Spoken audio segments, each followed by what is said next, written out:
menemukan makanan expired itu jenisnya apa Bu yang paling banyak?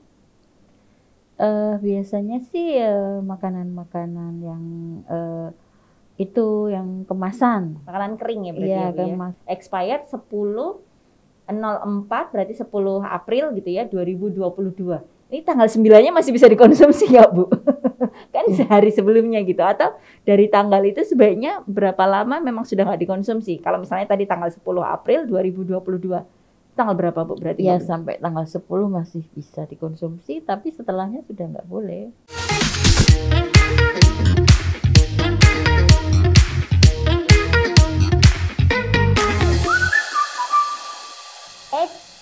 Jangan buru-buru, konfirmasi dulu. Ada yang menarik yang mau saya konfirmasi langsung dengan Bu Yanti. Bu Yanti, saya mau konfirmasi nih.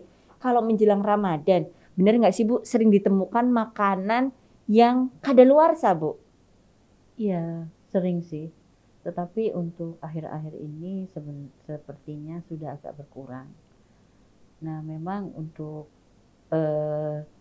saya harapkan memang konsumen ini lebih cerdas karena konsumen yang bisa memilih apa yang dikonsumsinya gitu.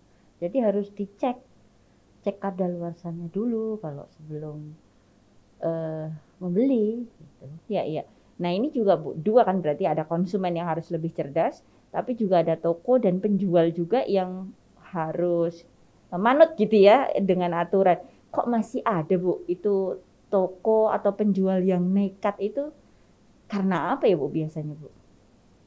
Iya, kadang-kadang memang terlewat juga ya karena mungkin dia tidak memperhatikan produknya karena mungkin banyak produknya. Tetapi Badan POM, Balai Besar POM Yogyakarta ini rutin setiap saat itu tetap memeriksa sarana-sarana tersebut.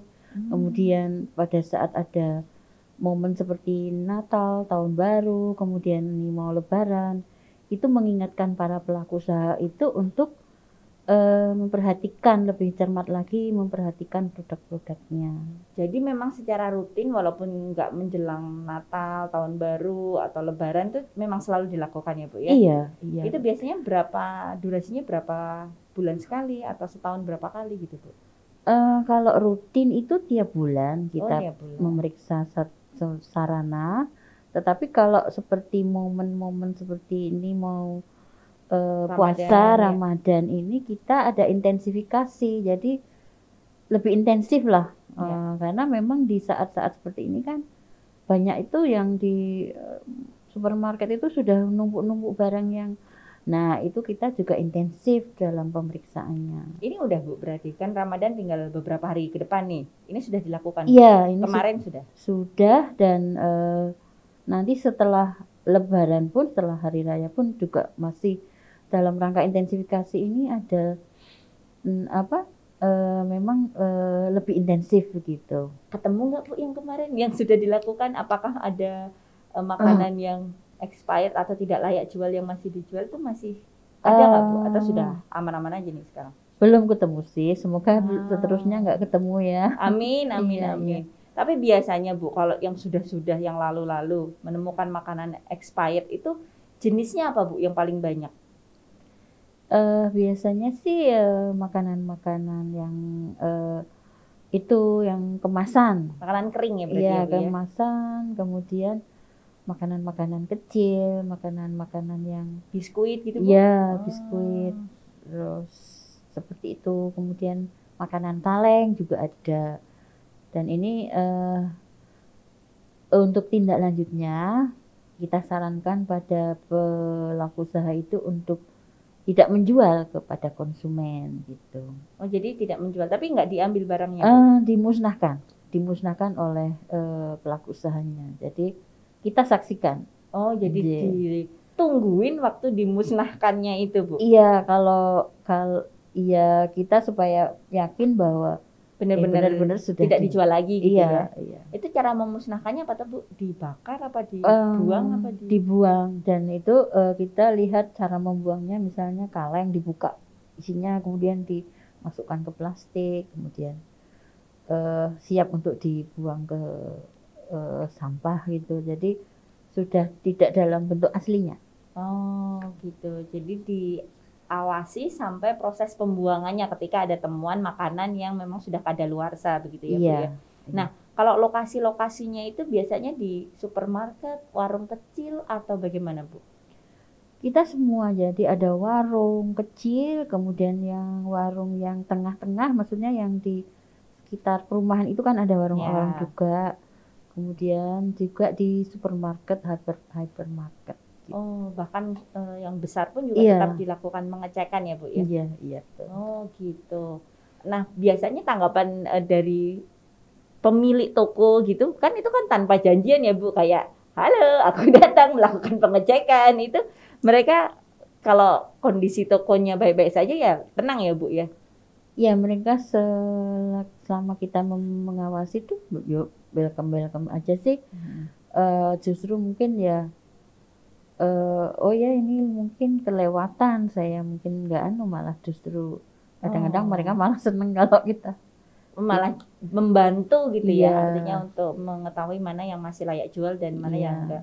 Sebenarnya Bu, bahayanya ketika konsumen yang tidak tahu kemudian mengkonsumsi makanan yang expired ini apa Bu yang paling bahaya Bu? Iya, memang bahayanya sih kalau kadaluarsa ini sebenarnya kan eh, sudah tidak layak dikonsumsi karena sudah terjadi perubahan rasa, kemudian perubahan eh, konsistensinya, kemudian sudah tidak layak dikonsumsi lah begitu. Memang ini dilakukan itu kan supaya masih layak dikonsumsi. Ya, Jadi kalau memang kadaluarsa sebaiknya ya tidak dikonsumsi. tidak dikonsumsi. Nah, ini Memang ya ya efeknya sih nggak langsung terus kita diare atau enggak, itu memang belum nggak se ekstrim itu se-ekstrim ya. itu, Ya iya. baik Bu, kalau misalnya ya di sebuah apa kemasan makanan mau saus, kecap, biskuit gitu ada tulisan misalnya expired 10/04 berarti 10 April gitu ya 2022. Ini tanggal 9-nya masih bisa dikonsumsi nggak Bu? Kan sehari sebelumnya gitu atau dari tanggal itu sebaiknya berapa lama memang sudah nggak dikonsumsi? Kalau misalnya tadi tanggal 10 April 2022, tanggal berapa Bu berarti Ya nggak boleh? sampai tanggal 10 masih bisa dikonsumsi, tapi setelahnya sudah nggak boleh. Oh gitu. Ya, Jadi pas di tanggal 10 itu masih nggak apa-apa ya Bu ya? ya, Aman-aman aja ya. aman-aman. Kadang-kadang kan mikir, waduh ini pas banget nih hari ini masih bisa dikonsumsi atau enggak? Atau juga tergantung perubahan dari Ya, makanannya ya Bu ya? makanannya kalau sudah nge atau gimana ya sudah nggak usah dikonsumsi. Ciri-ciri makanan yang kadaluarsa itu biasanya apa aja Bu berarti? Memang nggak ada ciri-cirinya sih, cuman dari Oh, tanggal saja. Cuma tanggalnya. eh, karena memang tanggal kadaluarsa itu tidak berdasarkan ciri-cirinya ya teman. Oh, Dia punya memang perusahaan makanan itu harus punya data sampai seberapa lama makanan itu masih bisa dikonsumsi. Jadi memang tanggung jawab pelaku usaha untuk istilahnya riset sendiri. Oh, makanan saya itu 2 bulan sudah nggak enak. Oh, 3 bulan sudah nggak enak. Itu memang tanggung jawab dari pelaku usahanya. iya, Gitu. iya. Tapi memang misalnya ketika itu jadi kan kadang ya Bu ya, saya nih curhat sebagai konsumen buka, kayaknya masih baik-baik aja nih biskuit gitu ya, padahal tanggal kadaluarsanya udah lewat nih, mungkin beberapa hari. Sebaiknya tetap nggak dimakan ya Bu ya. Iya. Apalagi kalau ada perubahan misalnya aroma, warna, bau, itu otomatis juga menjadi tanda gitu juga ya Iya, Bu ya. betul, betul. Nah, sama satu lagi Bu, biasanya kalau Ramadan, kemudian nanti sebentar lagi juga Lebaran, parcel Bu. Nah, kalau parcel gitu itu juga dilakukan pengawasan juga Bu oleh BP POM. Iya, betul. Jadi untuk parcel kan ada toko-toko khusus pembuat parcel. Kemudian ada supermarket, toko. Nah, kita tetap kunjungi, kemudian kita juga meminta izin kepada pelaku usaha tersebut untuk kita bisa melihat dalamnya, kemudian ngecek apakah masih layak atau masih tidak rusak, tidak kadaluarsa. Mereka harus mau kita cek produknya karena itu memang untuk perlindungan konsumen ya, mereka juga harus kooperatif jika kita lakukan pemeriksaan seperti itu. Dan selama ini mereka sih kooperatif juga, dan alhamdulillah itu sudah tidak ditemukan yang sampai tahun 2021 tuh untuk parcel tuh masih aman lah, tidak ada yang kadaluarsa. Di tahun kemarin Ya. datanya seperti itu gitu Iya. ya Bu ya. Jadi sudah secara perkembangannya semakin baik, karena dulu kan memang masih nemu Iya. beberapa kali dalam parcel ada yang udah expired, mungkin di mix ada yang masih baik, ada yang expired, tapi sejak 2021 tahun kemarin sudah tidak menemukan itu gitu ya Bu ya. Iya. Ya ini memang karena kami kan tidak bisa memeriksa seluruhnya ya, jadi Betul. hanya sampling saja kan.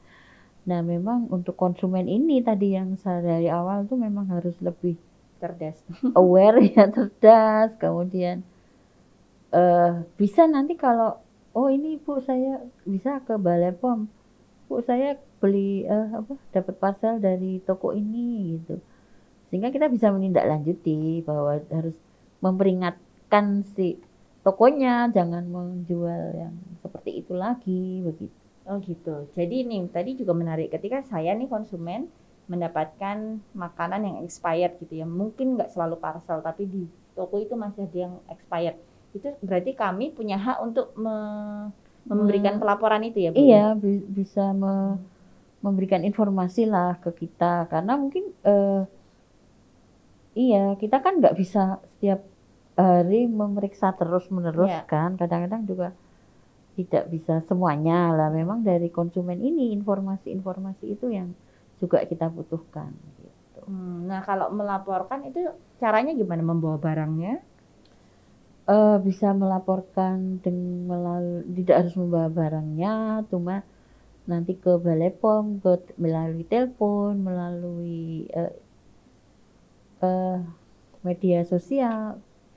Tapi banyak juga sih yang memberi informasi ke kita, Bu ini makanan saya ini ada, apakah ya nanya lah ini masih aman atau enggak gitu, ini sudah terdaftar atau belum. Itu memang itu harapan kami dari Balai POM supaya masyarakat itu juga tidak menerka-nerka sendiri gitu ya. Iya.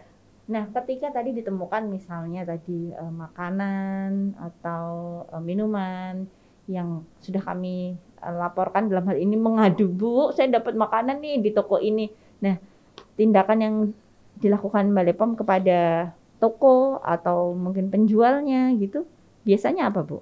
Ya, kita mengunjungi sarana tersebut, kemudian memberikan edukasi bahwa ini ada aduan supaya tidak mengulang lagi, kemudian harus selalu memeriksa produk-produknya, karena mungkin juga ya itu mereka juga nggak setiap hari juga memeriksa produknya kan. Kalau yang administrasinya tertib mungkin dicatat ya tanggal kadaluarsanya ini, tapi kalau yang kurang tertib memang kadang-kadang terlewat. Dan kemudian kita memberikan masukan ke sarana tersebut untuk tidak mengulang kembali. Jadi kemudian kepada konsumen juga kita berikan feedback bahwa kita sudah melakukan tindakan apa. Tapi ada sanksi khusus nggak sih Bu? Siapa tahu ya namanya ya kan beda-beda. Ada yang memang pas lupa gitu, administrasinya lagi penuh atau secara manual. Tapi ada mungkin yang kayaknya nggak apa-apa nih, zaman lagi susah, apalagi kondisi seperti ini jual lagi gitu. Kalau dalam tanda kutip memang penjualnya nakal begitu, apakah ada sanksinya Bu? Sampai misalnya berapa kali diperingatkan, kemudian ada sanksinya? Iya, jadi kita memang ada tingkatannya. Memang kalau ada ya seperti kalau kita ada peringatan ya, jadi tetap ada peringatan. Nanti kalau masih mengulang lagi juga bisa meningkat gitu. Jadi jangan disepelekan. Kalau hanya peringatan itu kan memang tidak cuman peringatan aja sih. Tapi sebenarnya ini jangan disepelekan hal-hal seperti ini. Kalau kami yang mengawasi itu kan masih sanksi administrasi ya. Takutnya nanti kalau dari masyarakat malah sanksinya kan lebih sanksi sosial. Bisa viral ya Bu ya. Sekarang itu kan gampang viralnya. Tapi kalau memang dari BPOM sendiri sanksinya lebih ke administratif ya berarti Iya, ya. iya. Melihat dari apa resiko-resikonya, kemudian kalau memang dia sudah tidak bisa di ini ya kita akan tindak lanjuti lebih tinggi lagi seperti itu. Tapi kalau untuk kadaluarsa sih tidak sampai ya yang sampai ke tindakan pro justisia sih. Oh, ya. Iya. Nah, kalau sekarang ini Bu menjelang Ramadan juga Idul Fitri gitu ya, dan kondisi juga masyarakat pasca pandemi 2 tahun ini kan juga luar biasa ya kondisinya. Nah, apa yang menjadi concern dari BPOM sendiri Bu?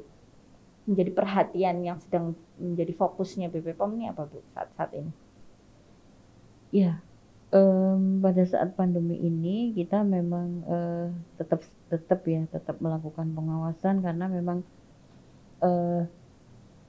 kita tetap harus melindungi konsumen ya dari produk-produk yang tidak aman dan tidak bermutu. Kemudian kita juga selain itu memberikan bimbingan teknis juga, artinya teknis ke? Iya ke pelaku usaha, ke produsen, ke distributor untuk tetap menerapkan cara-cara produksi dan cara-cara distribusi yang baik. Kemudian juga kita juga karena sekarang online ya, semuanya belanjanya online ya. Jadi kita juga mengawasi yang online itu gitu. Jadi tetap walaupun online itu mudah kan, cepet dan kita nggak usah kemana-mana, tapi sebagai kita misalnya marketplace, maksudnya kita punya warung toko online, tapi kita tetap harus dengan kaidah-kaidah itu tadi harus ya terdaftar, kemudian juga kadaluarsanya juga. Jadi tetap patuh pada peraturan itu dan konsumen tetap harus cek klik. Jadi cek labelnya, kemudian cek kadaluarsanya, cek izin edarnya. Jadi tetap kaidah-kaidah itu harus dipenuhi. Jangan terus ini online sih nggak ada izin BPOM-nya nggak apa-apa, itu nggak boleh karena itu tetap kita awasi gitu loh. Nah, terhadap yang secara online tetap berjualan padahal nggak ada izin BPOM-nya ini biasanya apa Bu yang kemudian perlu diperhatikan gitu, maksudnya kalau dari BPOM seperti apa karena kan pasti banyak banget Bu setelah pandemi ini kayaknya semua orang jadi penjual dadaan gitu loh, kemudian jualan di online, jualan di platform, ada juga yang jualan secara manual lewat door to door lewat WhatsApp misalnya begitu. Nah ini saran Ibu gitu, harapan Ibu untuk para konsumen dan sekaligus produsen yang mungkin memang bukannya nggak mau ngurus tapi memang nggak tahu ternyata jualan yang kayak gini nih harus ada izin edarnya atau harus melewati tahapan ini kemana Bu? Ya, jadi memang ada dua izin ya. Maksudnya kalau pangan, jadi izin edar itu bisa dari Dinas Kesehatan. Kalau pangan itu ada PIRT. Ya. Kalau Badan POM kan kalau makanan dalam negeri dia MD. Ya. Kalau makanan luar negeri kan ML. Jadi apakah itu ada nanti nomor PIRT-nya, kemudian ada PIRT-nya MD-nya itu harus ada gitu. Jadi itu kan jaminan keamanan ya dari pemerintah bahwa ini produk ini telah terdaftar. Tapi memang ada pangan-pangan yang memang tidak harus terdaftar itu juga ada. Jadi memang harus disesuaikan. Kalau itu MD ya harus MD, PIRT. Jadi minimal lebih baik itu yang ada nomor registrasinya karena itu adalah jaminan dari produsen dan pemerintah kalau makanan itu bisa telah terdaftarkan gitu. Nah, memang untuk produsen itu dia kan yang wajib menjamin ya produknya supaya aman. Nah, kewajiban konsumen yaitu tadi cek klik. Cek utamanya adalah kemasan, labelnya, izin edarnya dan kadaluarsanya. Itu memang kalau di marketplace itu kan memang harus dia Tertera harus ya. menyebutkan ya, dan dia kan melampirkan fotonya atau tuh memang harus semua itu harus jelas gitu. Nah, kalau misalnya yang MD itu produk dari dalam negeri itu Bu, itu yang harus mengurus siapa Bu? Maksudnya ini untuk informasi ketika siapa tahu yang nonton nih, wah berarti aku belum daftarin MD nih gitu. Siapa saja yang harus, produk apa yang harus melalui MD ini Bu? Untuk produk MD ini memang ada kriterianya ya. Oh, Iya, jadi mungkin banyak kriterianya juga ya pasti ya Bu iya, ya. Iya, iya, iya, iya. jadi contoh yang pasti itu kayak susu dan hasil olahnya, Oh, kemudian gitu. daging dan hasil olahnya itu wajib MD ya. Tetapi ada juga yang, nah frozen food sekarang kan banyak frozen Banyak. food. Ya. Nah, yang lebih praktis itu kan frozen, nah itu harus MD itu. Jadi itu bisa diurus sendiri kan Bu ya berarti? Bisa, Oh. jadi sekarang kan semuanya online, jadi tidak perlu kita ke Jakarta, kemudian kita harus apa? Ada orang yang ngurusin tuh nggak perlu, sekarang semuanya melalui media elektronik, Bisa mengurus langsung mengurus itu tadi. langsung, biayanya juga tidak mahal. Dan dijamin juga tadi ya, Iya, itu bentuk jaminan perlindungan juga dari iya, BPOM gitu ya, iya. pemerintah juga. Nah, kalau misalnya nih, ini industri rumahan, misalnya saya bikin jamu, ya bikin jamu aja loh gitu. Itu tetap sebaiknya melewati MD itu tadi juga, Bu? Atau kalau bikin jamu ke izinnya lebih ke Obat PIRT? tradisional. Kalau jamu yang dikonsumsi kan sekarang ada kayak minuman kunir asem. Iya, betul. Nah, itu tidak harus daftarkan sih. Gitu. Jadi ini kan juga jadi wawasan juga ketika banyak sekali sekarang ini ketika pandemi ya dengan kondisi mungkin ada yang di PHK, ada yang dirumahkan. Rasanya semua orang jadi jualan kan Bu, apalagi awal-awal itu mulai yang jualan makanan kering, frozen food dan yang lain-lain. Itu artinya juga tetap diawasi oleh BPOM kalau itu melalui platform itu tadi ya, misalnya dia ke marketplace dan lain-lain itu memang dalam pengawasan juga ya. Iya, pokoknya itu kalau dikonsumsinya kurang dari 7 hari ya. Nah, itu tidak perlu didaftarkan. Oh, Gitu. kalau dikonsumsi kurang dari 7 hari itu tidak perlu didaftarkan. Iya, karena kan kalau minum kayak kunir asem itu kan langsung diminum Fresh habis, ya fresh. Kalau lama-lama kan juga nggak enak ya. Betul. Nah, tapi kalau dia sudah dalam kemasan, kemudian dia diedar, maksudnya dia dijual belikan di Marketplace tadi. supermarket, kan ada sih jamu yang botolan-botolan Iya. itu. Lah itu memang harus terdaftar sebagai PIRT gitu. Jadi nanti Dinas Kesehatan yang akan mengeluarkan izinnya. Tapi kalau jamu misalnya jamu pegelino yang dikemas kemudian Dijual kering itu maksudnya. Iya, yang pakai Saset ya. itu memang itu harus Badan POM. Oh, gitu. Jadi ini yang membedakan. Ketika makanan itu habis dikonsumsi sebelum 7 hari, memang tidak perlu begitu ya, Bu ya. Misalnya tidak wajib ya, tidak wajib. Tapi kalau mau didaftarkan tentu lebih baik gitu ya. Nah, misalnya juga banyak kan Bu kayak makanan-makanan rumahan yang kemudian dijual kayak banyak tuh sambel tuna, sambel baby cumi yang memang kecil-kecil gitu dikemasnya dan itu biasanya kan basah ya. Jadi tidak cukup lama bisa bertahan atau biasanya habis dalam jangka waktu yang cepat, itu tidak wajib untuk didaftarkan. Seperti tadi minuman-minuman sekarang ini banyak Bu anak-anak muda kan kayak infused water, waduh, terus ada jamu kekinian gitu. Itu kalau misalnya habis dalam sebelum 7 hari memang tidak wajib. Tetapi kalau bentuknya udah saset, udah kemasan, dikemas, kemudian ada labelnya, itu memang lebih baik didaftarkan karena ya sebenarnya kalau ada nomor registrasinya itu kan memang lebih menguntungkan ya, karena kan bisa luas lagi gitu loh, tidak hanya di door to door atau hanya di warung nitip gitu kan. Tapi kalau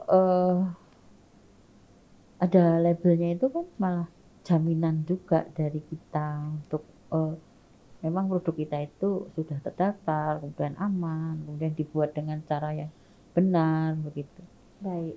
Ibu, waktu kita terbatas, mungkin Ibu ada harapan yang pertama untuk para penjual tokonya gitu ya, menjelang Ramadan dan Idul Fitri ini. Kemudian juga harapan untuk konsumennya menjelang Ramadan dan Idul Fitri ini. Monggo Bu.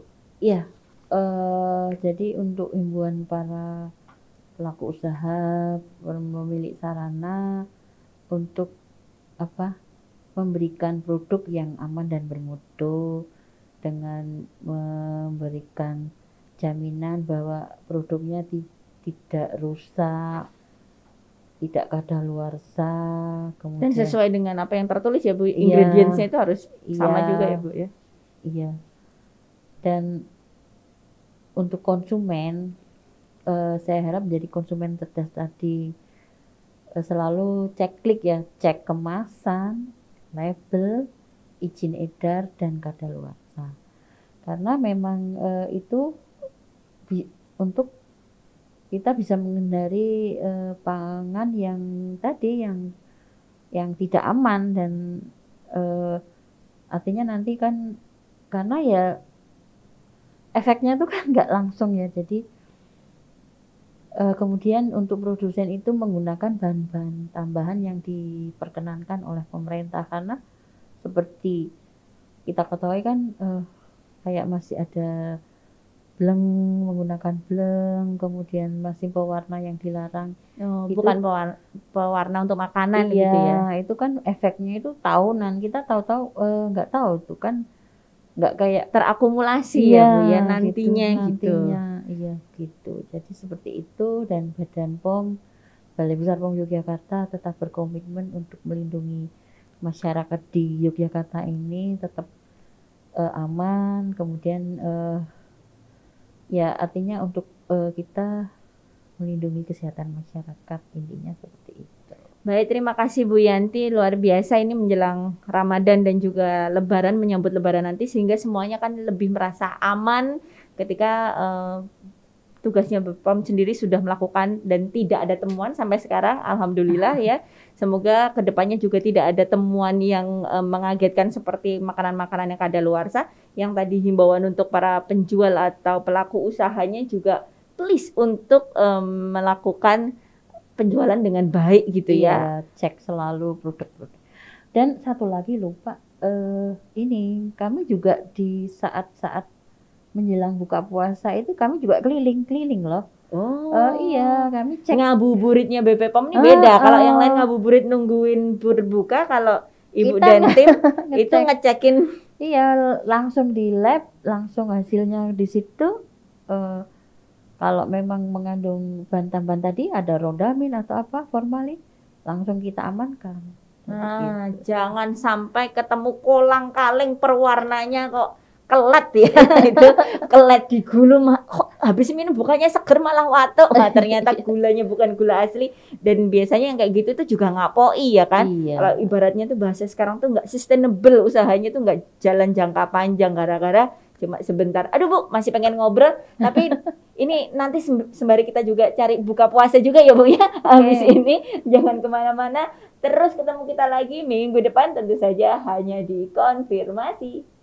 Ayo Bu, kita cari cemilan Bu. Ayo.